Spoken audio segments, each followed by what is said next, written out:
Robert S. Ross. He's a professor of political science at Harvard University and he's joining us from Boston, Massachusetts.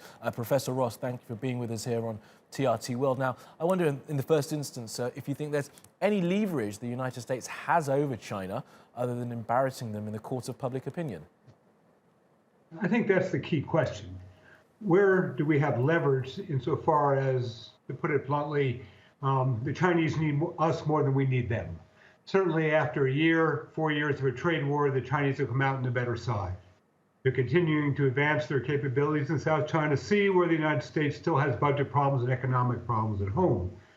So for the most part, particularly on human rights, we're in the business of lecturing the Chinese about things we don't like. And yet, of course, we know on both sides that America will not be able to change Chinese behavior. So to some extent, this is American posturing for both the global community to try and develop a global coalition and to protect themselves at home in American domestic politics, where you can be sure the opposition party wants a hard line and is going to press for a hard line on China.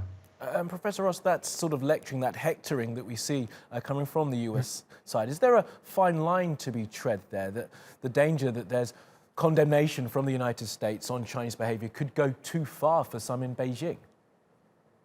Well, that's a key point. Over the years, we've been dealing, the United States and China, with our difference in values and political systems.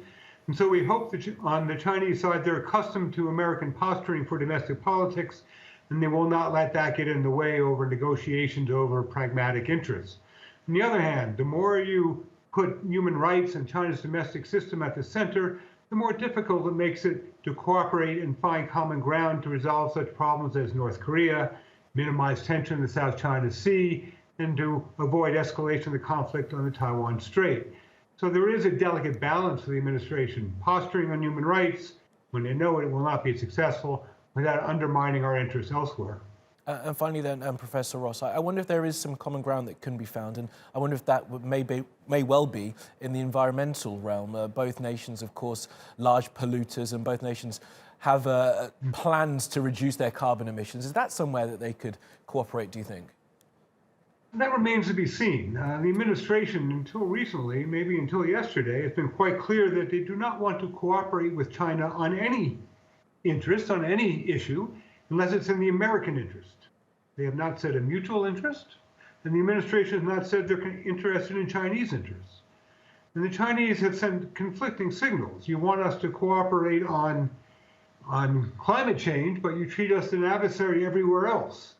And so it may be difficult for the United States to persuade China to cooperate on climate change, when certainly that's a major issue for Americans, more so than it is for Chinese, when we're unable to consider Chinese interests when we conduct our China policy.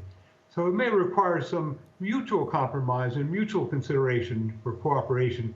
And thus far, it doesn't seem that the US administration is at that point. No, perhaps not. Okay, Professor Robert S. Ross, we'll have to leave it there. Thank you very much for being with us.